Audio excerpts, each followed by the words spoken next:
Bonjour à tous, bienvenue donc dans la suite de ce parcours à la recherche du Père. Il est temps de résumer les vidéos précédentes et je voudrais, j'ai repensé à ce verset là de Genèse 22, verset 8 qui nous a occupés. Et puis je l'entendais récemment dans une version de la Septante. On sait que la Septante, c'est une version grecque de l'écriture qui a traduit, on raconte que 70 savants, juifs, auraient traduit en grec l'Ancien Testament en étant chacun séparé. Et la légende raconte que ces 70 savants traducteurs auraient produit une version identique. Voilà. Donc ça fait partie de la légende, c'est invérifiable, absolument invérifiable. Mais c'est intéressant parce que c'est sans doute une des plus anciennes traductions en grec de l'Ancien Testament.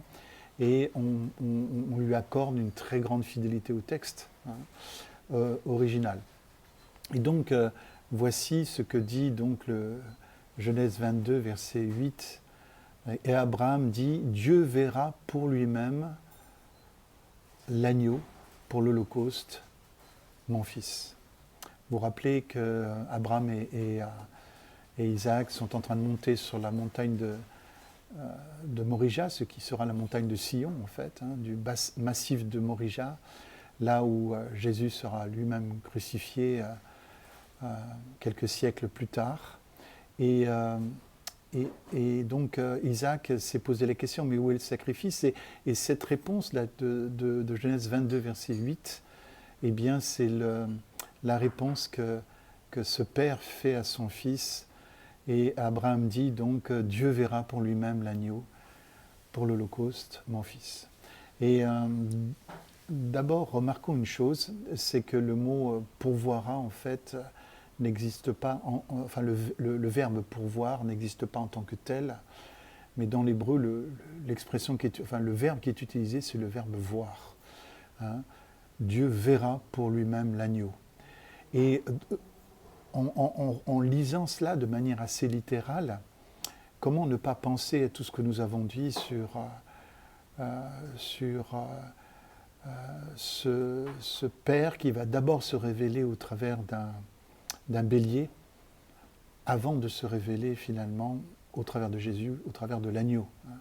Le bélier d'abord, l'agneau ensuite. Vous vous souvenez de ce que nous avons dit il y a déjà 2 vidéos de cela. Mais quelque part, on pourrait comprendre la réponse d'Abraham ainsi. Dieu verra lui-même pour l'agneau, le Père verra lui-même pour l'agneau. Est-ce que finalement, ce n'est pas une manière de dire Dieu se donnera à voir lui-même comme un agneau ? Après s'être montré comme un bélier, se montrera-t-il lui-même comme un agneau ? Voilà, je laisse ouvert cette possibilité. En tout cas, c'est intéressant.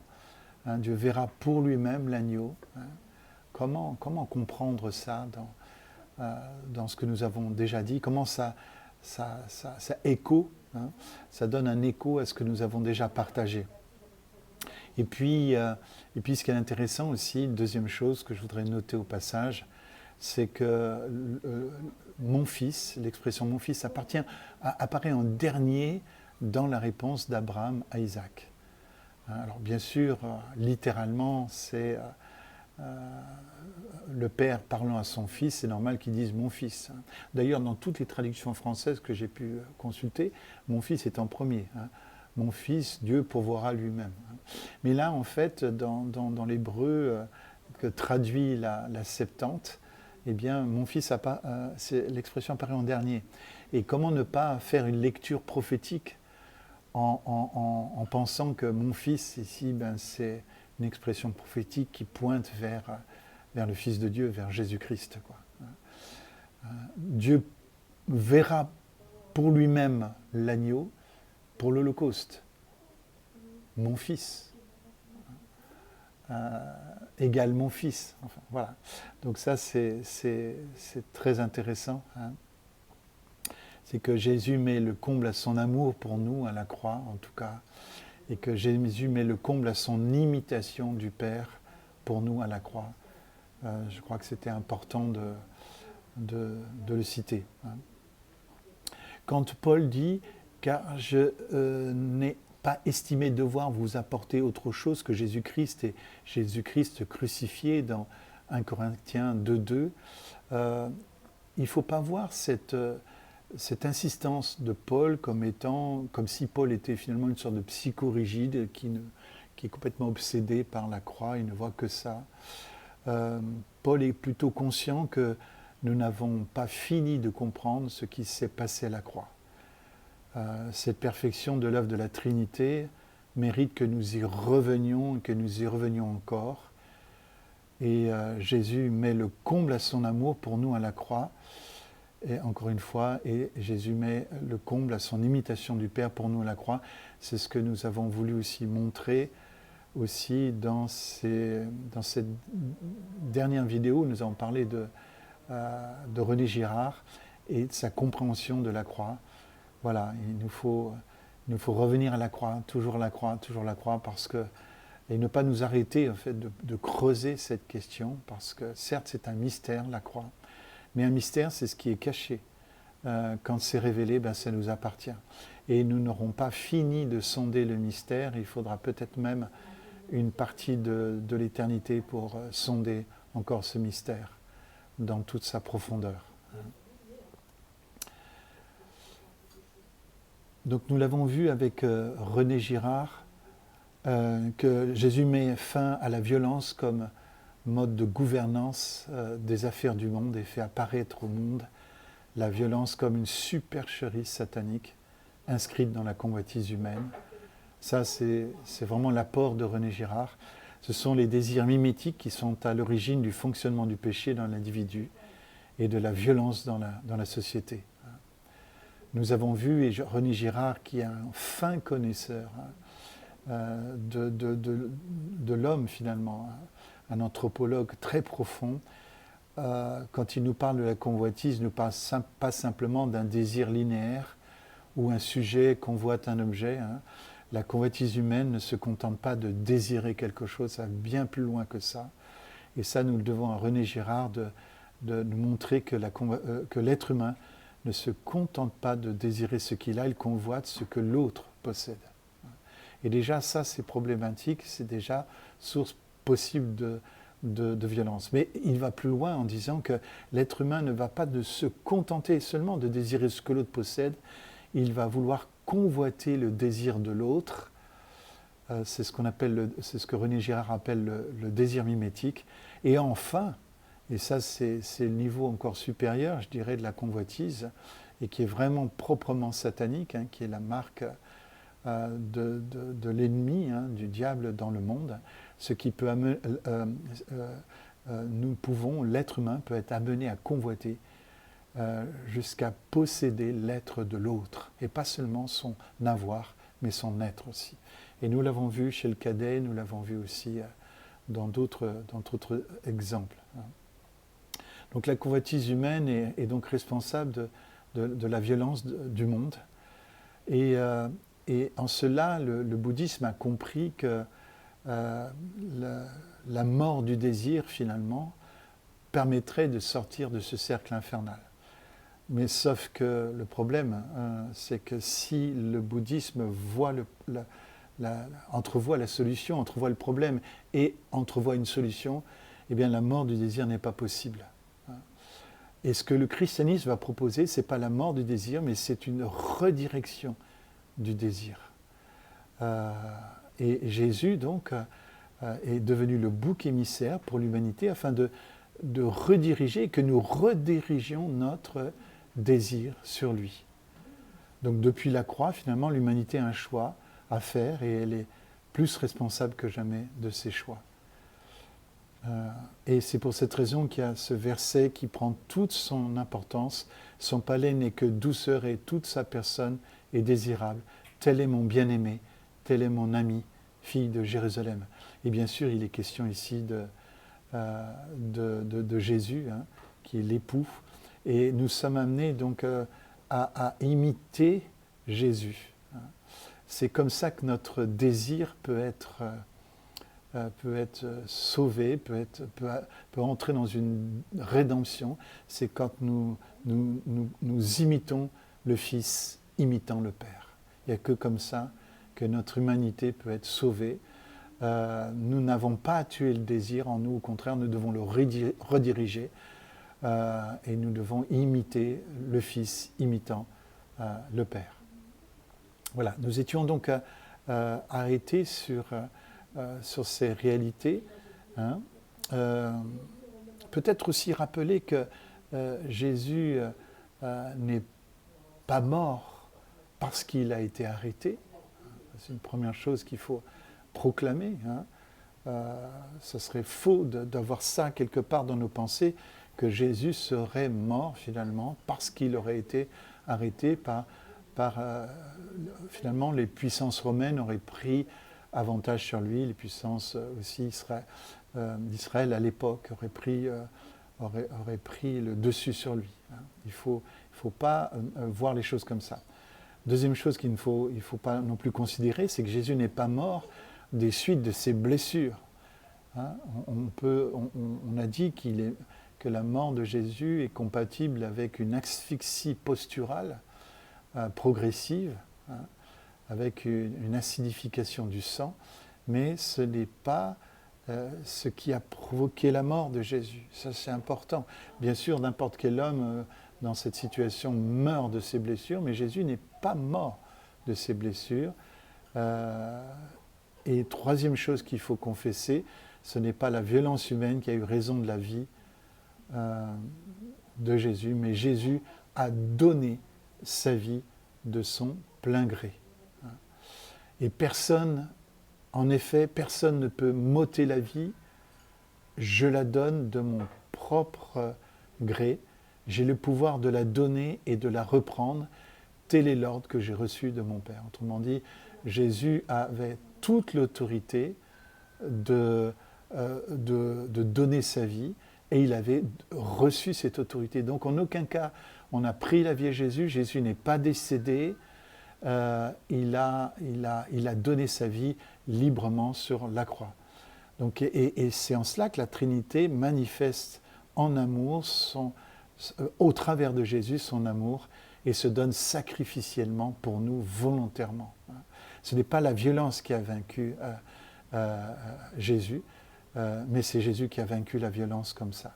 Jésus, le seul, au fond, révolutionnaire authentique de toute l'histoire humaine. Parce qu'au fond, toutes les révolutions humaines empruntent les mêmes voies que les pouvoirs qu'elles veulent en remplacer. Ça, c'est ce que l'histoire nous apprend, c'est chaque fois qu'une révolution arrive, eh bien, les révolutions empruntent les mêmes violences que les gouvernements qu'elles veulent renverser. Et du coup, nous sommes dans une escalade et dans une désillusion continuelle, politique, qui se construit. Et finalement, l'histoire politique des hommes est souvent une histoire qui va de désillusion en désillusion, parce que finalement, on utilise les mêmes procédés d'un côté ou de l'autre de l'échiquier. Mais le Père, lui, entend conquérir le monde, cœur après cœur. Voilà, maintenant nous allons continuer notre méditation sur qui est ce Père en voyant ce verset et se levant, il vint vers son Père et comme il était encore loin, son Père le vit. Cette idée que le Père voit son cadet arriver de loin. Qu'est-ce que ça signifie pour nous? Qu'est-ce que ça nous montre du Père? Comment devons-nous comprendre ça? Eh bien, c'est que finalement, le Père voit nos lointains. Ce que vous voyez à l'écran actuellement, ben, c'est une nébula, une photo de la NASA qui est appelée, donc c'est une nébula qui est appelée l'œil de Dieu. Alors je ne sais pas si Dieu a les yeux bleus, il est clair que c'est juste une image qui nous fait penser à ce regard que Dieu a sur nos lointains. quand nous revenons à lui d'un pays éloigné, d'un no fatherland, d'un pays où nous avons peut-être exercé la débauche. Et je vous rappelle que le mot débauche en grec, c'est asotos, qui est exactement le contraire de soteria. C'est le mot contraire de salut, en fait. Le mot en grec contraire de salut, c'est le mot donc débauche en grec. Lorsque nous nous tournons vers lui dans la repentance, notre intelligence doit être renouvelée. Mais nous portons quelque part des traces de nos anciennes manières de penser, de nos forteresses. Et là, c'est important que nous comprenions que quelque chose concernant le visible et l'invisible. Parce que souvent, nous avons l'impression que le Père est loin, parce que, je l'ai dit déjà plusieurs fois, c'est parce que nous, quand nous sommes présents dans une conversation ou à quelqu'un d'autre, nous sommes de manière sporadique, en fait. Nous ne savons pas être présents de manière constante. Nous sommes présents de manière sporadique. Et parce que nous sommes présents de manière sporadique, eh bien, nous avons l'impression que Dieu est comme ça. Nous projetons cette attention sporadique sur Dieu en pensant que Dieu pourrait être là de temps en temps, occasionnellement. Alors qu'en fait, l'idée qui est dans ce regard de loin, que le Père voit de loin, c'est qu'en fait, lui, il est présent constamment. Il est présent constamment. Et justement, j'ai mis ces 3 versets en support de ce que je voudrais vous expliquer maintenant.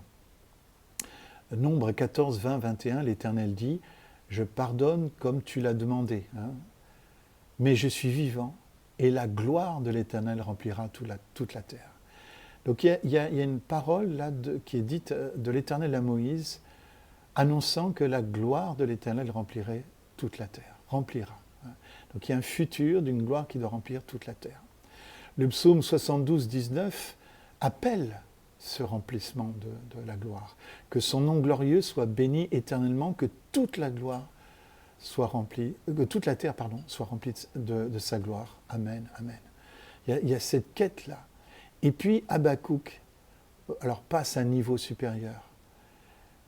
Passe à un niveau supérieur dans la compréhension de cette gloire qui remplit toute la terre, en disant en Habakkuk 2, 14, en effet, la terre sera remplie de la connaissance de la gloire de l'Éternel, tout comme le fond de la mer est recouvert par l'eau. Autrement dit, cette gloire, en fait, de l'Éternel, ce que nous donne à penser le prophète Habakkuk, c'est que cette gloire, en fait, elle remplit déjà la terre. Ce qui ne remplit pas la terre, c'est la connaissance de ce remplissage. Mais le remplissage est là, il est présent. La présence de Dieu est là. La gloire de Dieu est sur toute la terre, dans toute la création. Et comme l'océan couvre le fond des mers, de la même manière. Nous sommes appelés à venir à cette révélation-là, à cette connaissance-là. Et finalement, lorsque Jésus dira la vie éternelle, c'est qu'ils te connaissent, toi, comme le seul vrai Dieu, eh bien c'est ça, c'est que nous ne sommes pas seulement appelés à connaître la personne de Dieu, mais du Père, mais quelque part de réaliser que sa présence est partout. Et pas seulement dans certains lieux seulement, mais elle est vraiment partout. Et c'est cette connaissance-là qui un jour remplira.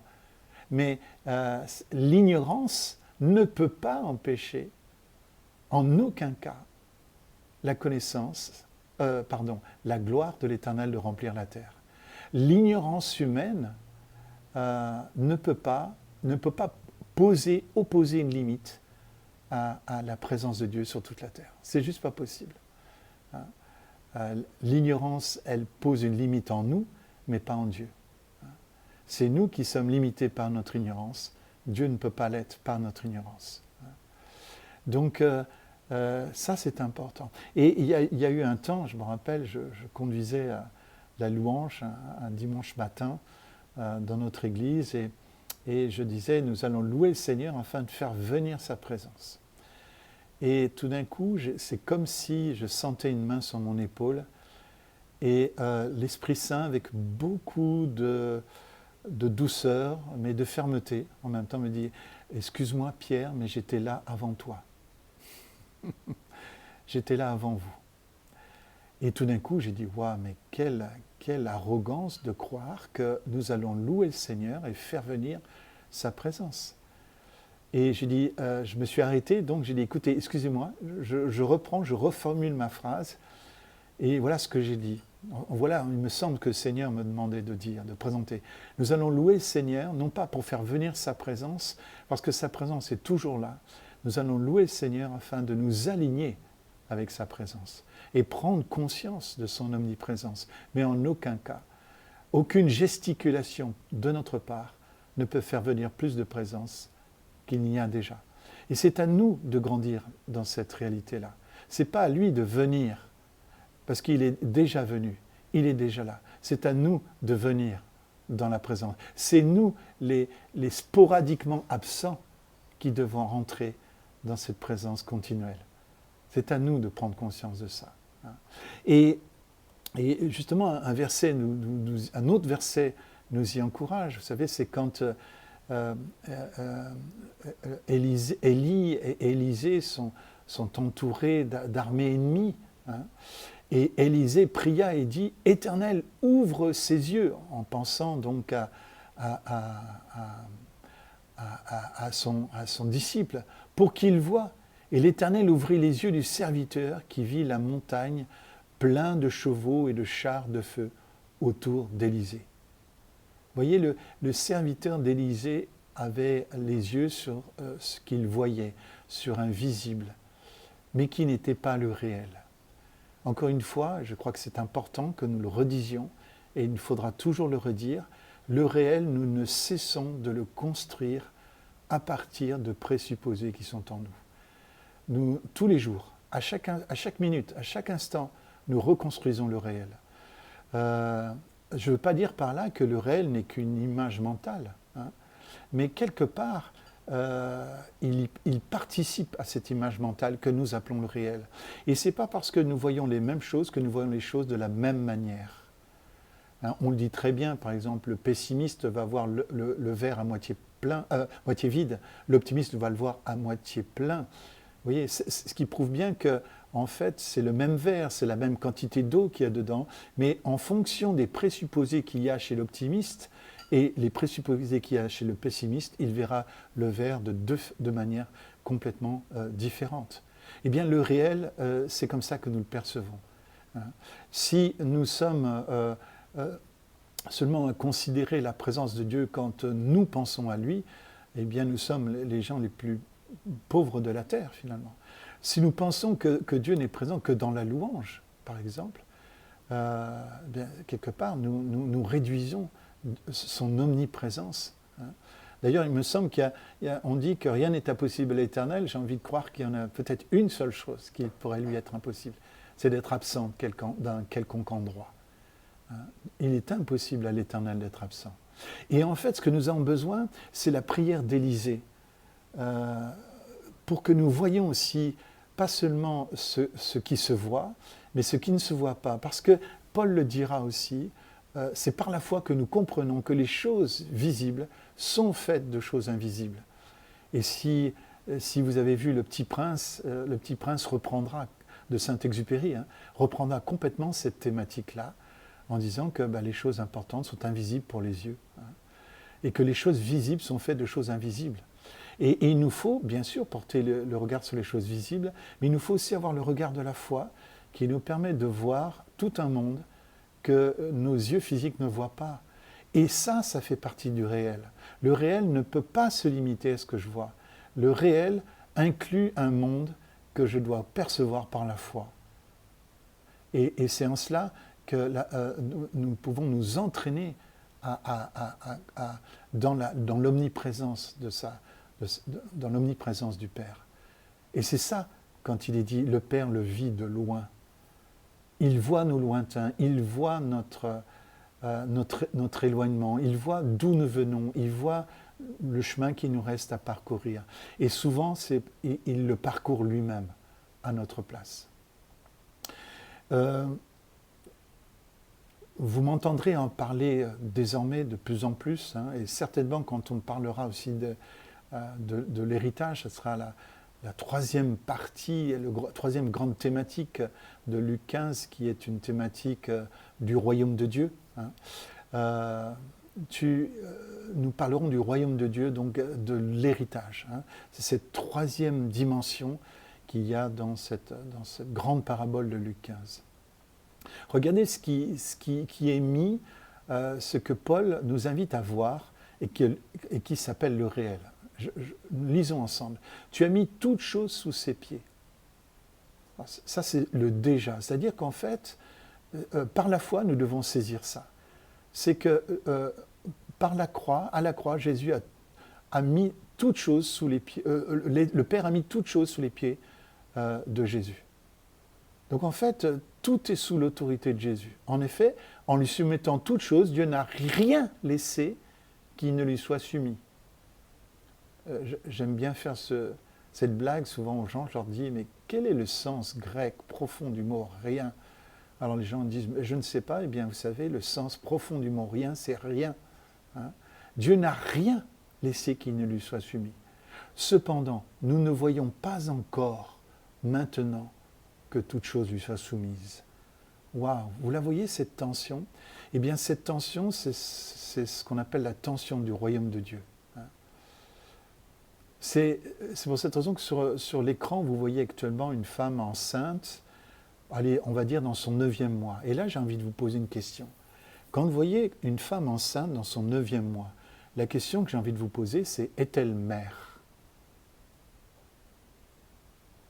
Alors, j'entends deux réponses possibles. Une femme enceinte dans son 9e mois, est-elle mère? Bien sûr qu'elle est déjà mère.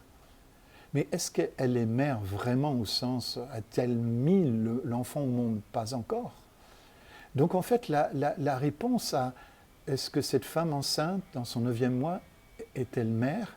Eh bien, oui, elle est déjà mère, mais elle n'est pas encore. Et ce que je vous inviterai, c'est que chaque fois que vous entendrez cette expression « royaume du Père », hein, royaume de Dieu, royaume des cieux, qui sont des expressions équivalentes dans l'Écriture, repensez toujours à cette image de la femme enceinte qui est déjà mère, mais qui n'est pas encore mère. Et puis continuons de lire Hébreux 2, versets 8 à 9, hein, le verset 9 maintenant. « Mais celui qui a été abaissé pour un peu de temps au-dessous des anges, Jésus, nous le voyons maintenant couronné de gloire et d'honneur à cause de la mort qu'il a soufferte. Ainsi, par la grâce de Dieu, il a souffert la mort pour tous. » Voilà. Et donc c'est ça le réel auquel nous sommes appelés à embrasser. Il nous faut la prière d'Élisée. Et Seigneur, je prie la prière d'Élisée afin que tu ouvres les yeux de ceux qui suivent ce parcours. J'ai fait cette prière moi-même, j'ai prié même régulièrement pour que je voie le réel d'une manière différente. Et que je ne vois pas le réel sous la dictature du visible, que par la dictature du visible, mais que je vois le réel au travers de la foi aussi. Hein. Et je prie pour tous les serviteurs et les servantes qui suivent ce parcours, afin que le Seigneur ouvre vos yeux, afin que votre compréhension du réel ne soit plus sous la dictature du visible. Autrement dit, si vous voulez, les choses se passent comme ça. Il y a le déjà qui nous permet de voir par la foi ce qui est déjà là, c'est-à-dire que tout est soumis déjà à Jésus-Christ. Et puis, il y a le pas encore qui parle de cette espérance lorsque toutes ces choses deviendront, au retour de Jésus, bien sûr, deviendront manifestes. Hein. Et nous sommes dans cet entre-deux-là, dans cette tension-là. Donc l'amour est ce qui permet de relier le déjà de la foi et le pas encore de l'espérance. Avant de découvrir tout ça, j'avais l'impression que je croyais, comme beaucoup de chrétiens, que finalement la présence de Dieu ne se vivait que dans des lieux consacrés. Un peu comme ce poisson dans son bocal sur la partie de l'écran. Et finalement, je me considérais finalement comme un chrétien dans une église locale et finalement dans une église bocale, quelque part. Mais l'idée du royaume de Dieu, c'est plutôt l'image de l'aquarium qui est dans un océan. Et finalement, tout ce que nous ne pourrons jamais faire, tous les modes d'église, tous les modes de rassemblement que nous ne pourrons jamais finalement inventer, que nous pourrons vivre, auxquels nous pourrons obéir par l'Esprit Saint, ne seront jamais que cet aquarium finalement, mais dans un océan. Car, comme le disait un frère que j'apprécie beaucoup, qui s'appelle Jean-Marc Potenti, il dit qu'il ne peut pas y avoir d'église locale sans royaume de Dieu. Et en même temps, il ne peut pas y avoir de prédication du royaume de Dieu sans église locale, aussi quelque part.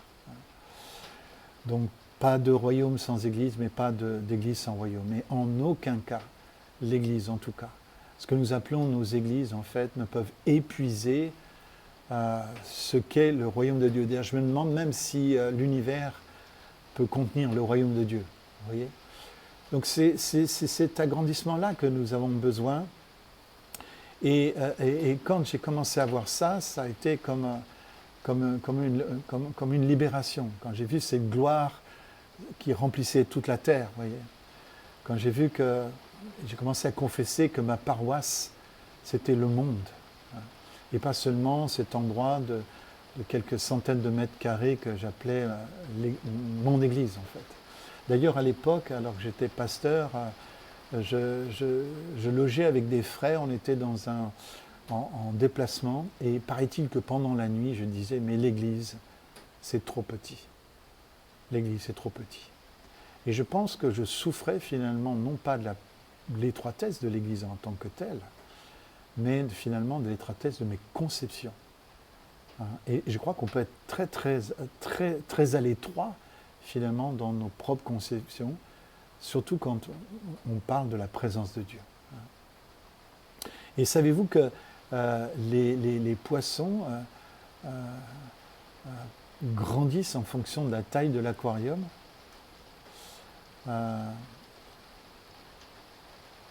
Et les poissons grandissent-ils en fonction de la taille de l'aquarium ? En fait, la question est mal formulée. On devrait plutôt dire, un poisson s'arrêtera-t-il de grandir s'il n'a pas assez de place dans son aquarium ?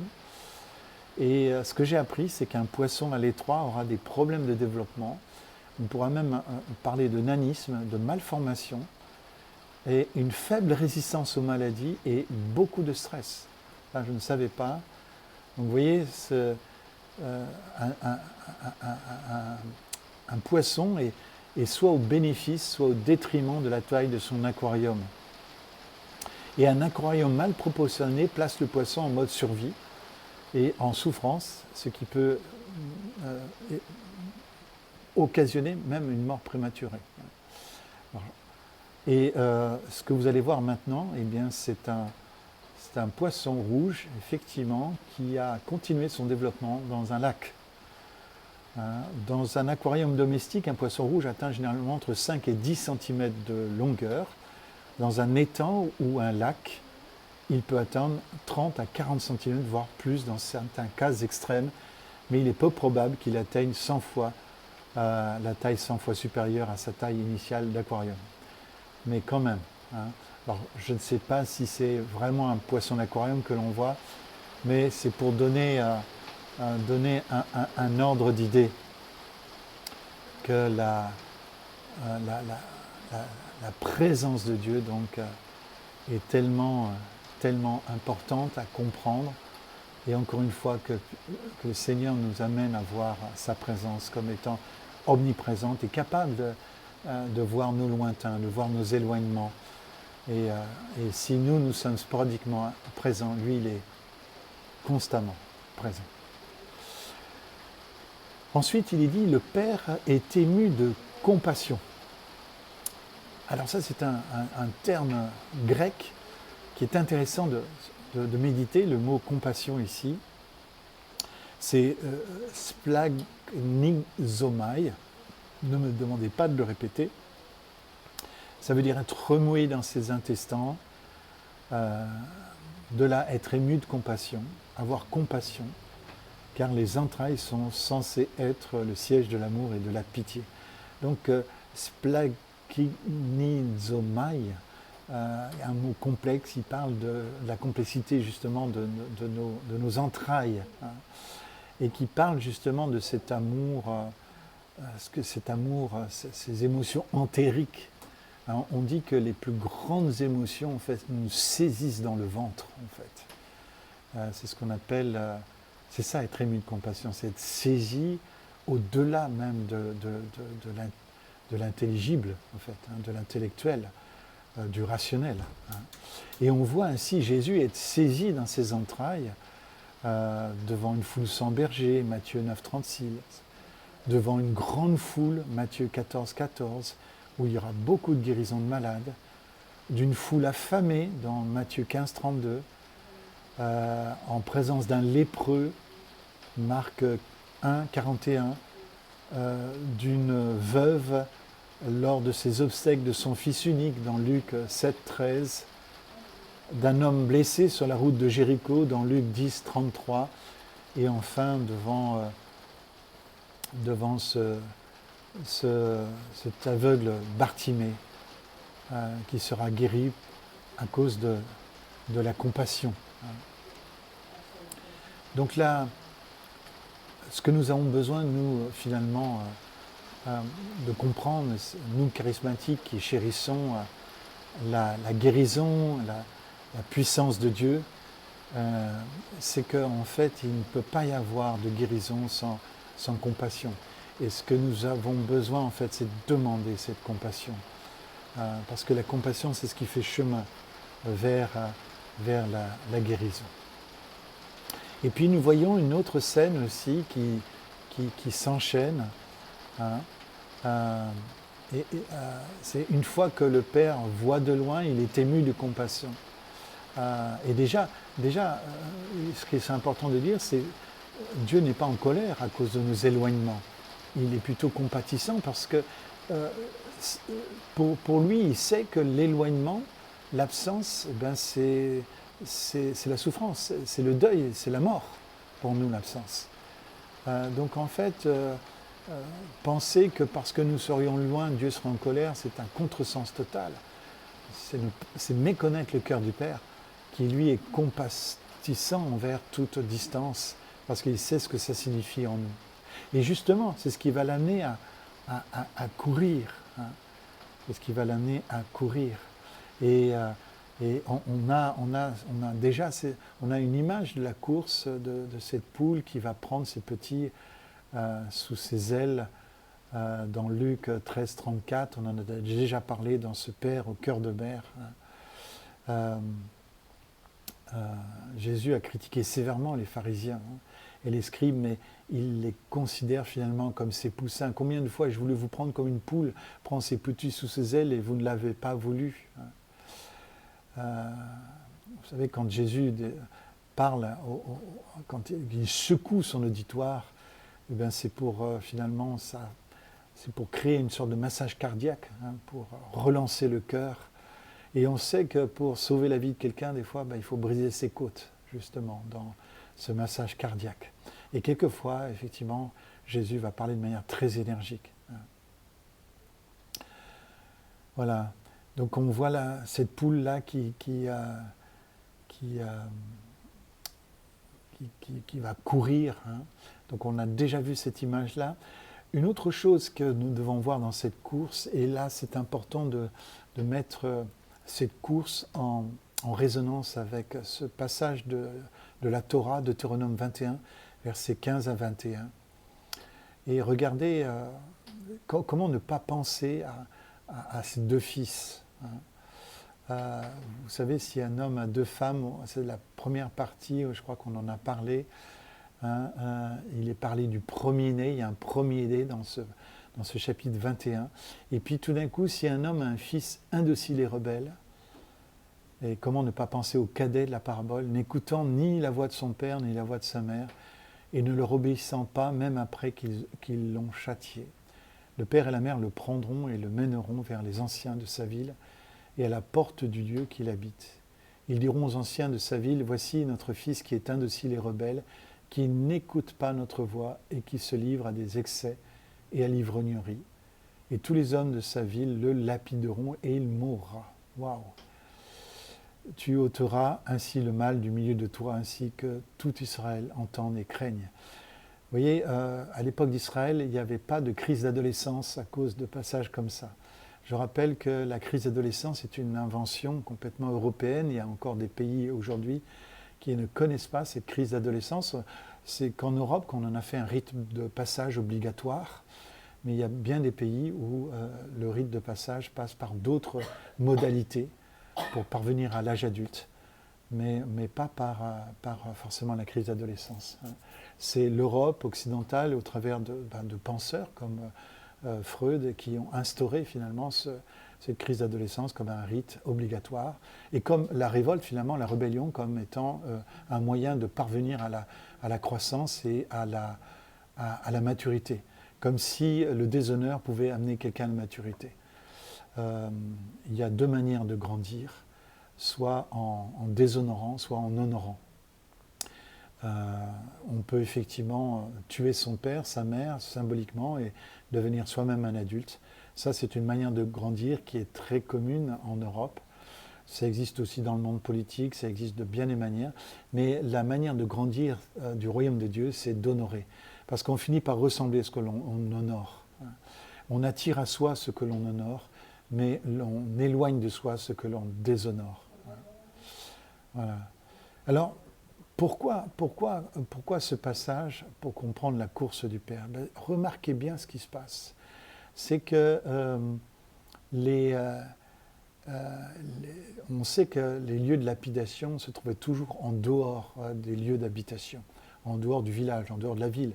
D'ailleurs, c'est pour cette raison que Golgotha se situait juste en dehors de Jérusalem. On ne lapidait pas, on ne crucifiait pas, on ne pouvait pas crucifier à Jérusalem même. Et donc, cette idée que le fils indocile et rebelle, tel que l'a été le cadet, devait être normalement lapidé. Et c'est ce qu'avaient en pensée tous les scribes et les pharisiens qui entendaient cette histoire, ainsi que tous les autres juifs qui entendaient cette histoire.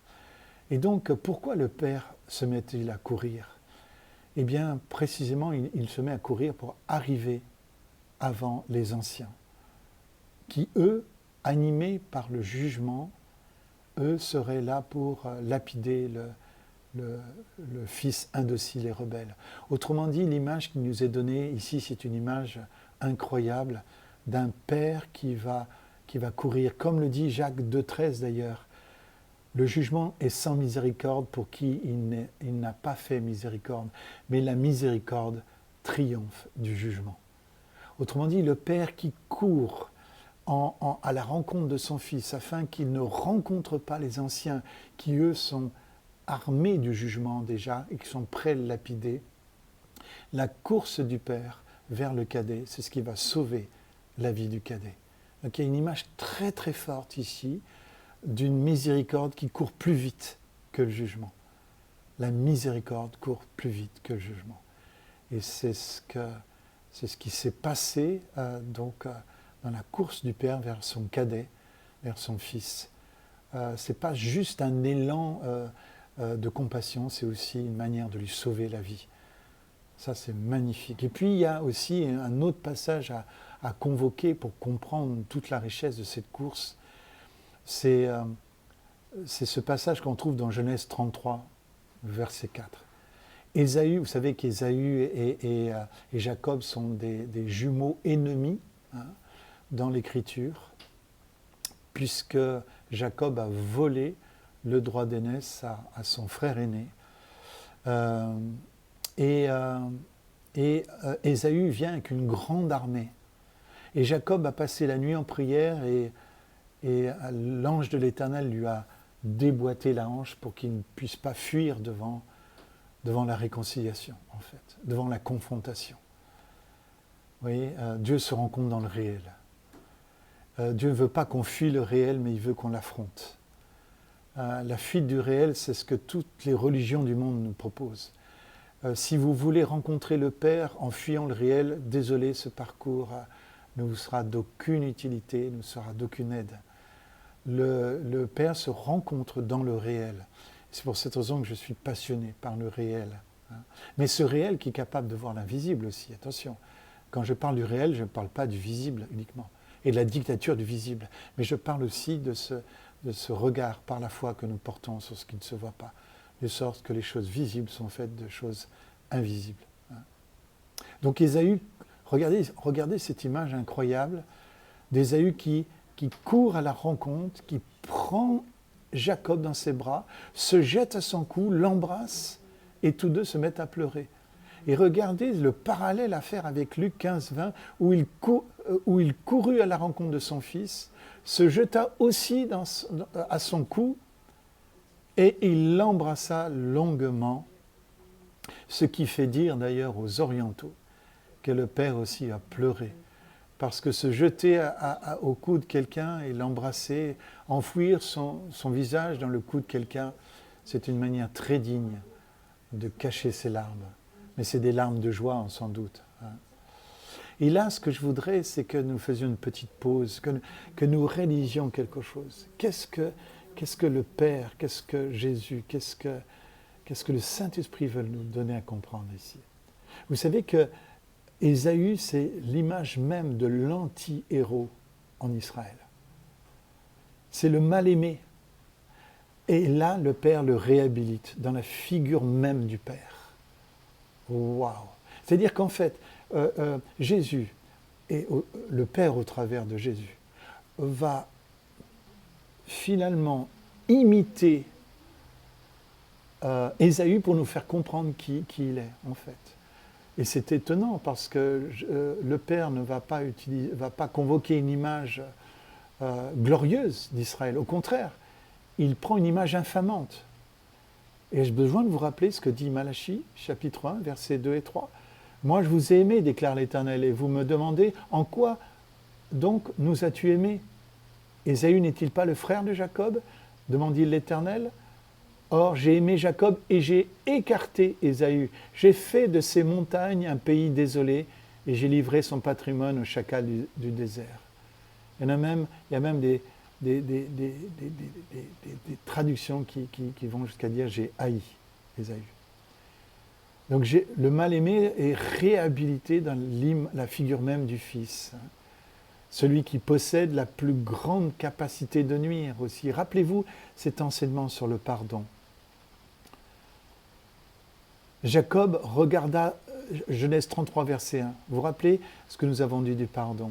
C'est qu'il n'y a pas de pardon sans une capacité de nuire qui lui correspond en fait. C'est-à-dire, en gros, si nous n'avons pas la capacité de nuire contre notre ennemi, finalement, le pardon que nous apporterons n'aura aucune puissance. Et pourquoi le pardon de Jésus a été puissant? C'est parce que Jésus aurait pu appeler 12 légions d'anges. Sa capacité à la croix était totale. Il pouvait nuire à toute l'humanité, pas seulement à Rome, à l'Empire romain, mais à toute l'humanité aurait pu rentrer dans un jugement, mais absolument dévastateur. Mais le Père, en Jésus, a choisi de pardonner par la puissance du Saint-Esprit. Et donc, ce pardon, il est indexé sur la capacité de nuire. Et regardez ce que dit Genèse 33, verset 1.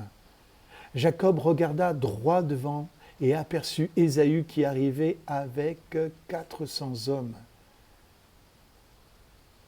Vous vous rendez compte? Jacob,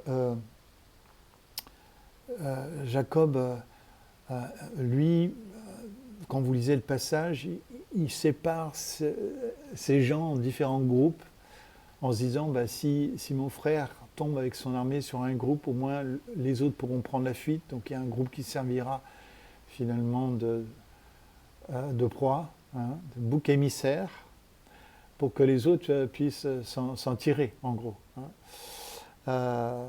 C'est de la haute stratégie militaire. Hein. Et là, nous avons donc Ésaü qui arrive avec 400 hommes. Waouh, 400 hommes. Donc, autrement dit, Ésaü arrive avec une capacité de nuire. Et pourtant, quand nous lisons Genèse 33, 10, qu'est-ce qu'il est dit ? Je t'ai vu en face comme regarde la face de Dieu, et tu m'as accueilli favorablement. Et tu m'as accueilli favorablement. Autrement dit, Ésaü aurait pu mettre fin à la supercherie de Jacob et se venger de son frère jumeau. Mais au contraire, quand il a vu son frère, j'ai vu ta face comme on regarde la face de Dieu. Et tu m'as accueilli favorablement. Voilà ce qui s'est passé. Eh bien, Ésaü a couru à la rencontre de son frère, l'a pris dans ses bras, comme le père le fait avec le cadet, s'est jeté à son cou et l'a embrassé. Et ils se sont mis tous les deux à pleurer. Waouh! Waouh! Genèse 32, 31, Jacob nomma ce lieu Péniel, la face de Dieu. Car, dit-il, j'ai vu Dieu face à face et j'ai vu la vie sauve. Et je voudrais insister sur ce face à face. Dans un monde qui s'écrit beaucoup de SMS, dans un monde qui écrit beaucoup de mails, ne traitez jamais les questions de fond par message, par SMS. Ne traitez jamais des problèmes relationnels par SMS ou par email. Que ce soit dans l'église ou dans le travail. J'avais instauré cette règle dans mon travail, moi, c'est que quand j'étais chef de service, c'est qu'en aucun cas, les questions de fond ne pouvaient être réglées par mail ou par SMS, mais au contraire, nécessiter une rencontre, un face-à-face. Où croyez-vous que j'avais trouvé la vertu de ce face-à-face ? Eh bien, c'est dans Genèse 33, Genèse 32 et 33. Allez voir ces deux chapitres-là. Péniel, la face de Dieu. Les réconciliations ne peuvent se faire que face à face. Les questions de fond, la réconciliation ne peut se faire que entre deux faces, deux visages qui se voient, qui se contemplent, qui se regardent. Ça ne peut pas se faire par le moyen des SMS, par le moyen d'Internet. Je rappelle que le World Wide Web, www, en hébreu, ce sont trois lettres, c'est Vav, Vav, Vav. Chaque lettre a une valeur numérique qui est 6. Donc www, c'est 666. Comment voulez-vous traiter des questions de fond quand un système mondial de communication possède ces 3 chiffres comme signature en annonçant clairement la couleur? C'est pour ça que si nous voulons vraiment vivre des relations et des réconciliations, ça ne peut être que dans un face-à-face. Une autre chose que nous devons voir aussi, c'est dans le fait assez humiliant qu'un père se mette à courir. Dans la pensée orientale, un père qui devait courir devait soulever ses vêtements, et on voit ça justement dans l'Écriture. Quand David va se mettre à danser, va soulever ses vêtements, vous savez que sa femme Michal va le mépriser, parce que mais tu t'es ridiculisé, David, devant tout ton peuple. Mais la joie de David était tellement forte quand les porteurs de l'arche avançaient de 6 pas. David offrit un sacrifice, un bœuf et un veau gras. Vêtu d'un pagne de lin, il dansait devant le Seigneur, en tournoyant de toutes ses forces. Waouh! Encore une image d'une danse là qui parle de l'humilité, du fait que, certainement qu'on voyait les parties blanches des jambes du Père lorsqu'il courait vers le Fils, comme David devant la présence. Mais là, c'est l'image que la présence elle-même court à nous. Elle s'humiliait en courant à nous. Ça, c'est magnifique. Quelle image extraordinaire du Père. Et puis, une autre image, et nous allons terminer par ça, c'est que quand Abraham va rencontrer nous y reviendrons dans une prochaine vidéo, mais quand Abraham va rencontrer les 3 anges qui vont venir lui annoncer la naissance d'Isaac, justement, voilà ce qu'il est dit, il courut à leur rencontre depuis l'entrée de sa tente et se prosterna jusqu'à terre. Et justement, regardez le début du verset, ça vaut le coup parce qu'il y a un petit détail qui veut tout dire. L'Éternel apparut à Abraham près des chênes de Mamré. Abraham était assis à l'entrée de sa tente. C'était l'heure de la forte chaleur. Et je vous prie de croire que quand l'Écriture vous parle de l'heure de la forte chaleur, il faut avoir vécu dans ces pays-là pour que vous sachiez que lorsque les fortes chaleurs sont là, honnêtement, à part faire la sieste, je ne vois pas ce que vous pouvez faire d'autre. C'est très très compliqué d'avoir une activité normale. Et pourtant, il regarda, aperçut soudain 3 hommes qui se tenaient à quelque distance de lui. Ce qui veut dire que, vous voyez, l'Éternel ne se fatigue pas, que même dans les grandes chaleurs, là où l'homme ne peut rien faire, l'Éternel, lui, est là présent. La Trinité est présente. Et dès qu'il les vit, il courut à leur rencontre depuis l'entrée de sa tente et se prosterna jusqu'à terre. Et Abraham courut à son troupeau, prit un veau tendre et bon et le donna à un serviteur qui se dépêcha de le préparer. Donc vous voyez, cet empressement d'Abraham aussi nous parle de l'empressement du Père. Et pour terminer, je vous laisse avec cette image en vous disant qu'il me semble qu'il y a des dieux qui feraient bien de courir un peu plus. Je ne sais pas ce que vous en pensez. Voilà, je vous souhaite un bon week-end, je vous souhaite une bonne semaine et une bonne suite à la quête du Père. Que le Seigneur vous bénisse et qu'il ouvre les yeux, il ouvre vos yeux afin que vous voyiez le réel comme Dieu voit le réel. Que le Seigneur vous bénisse. Au revoir.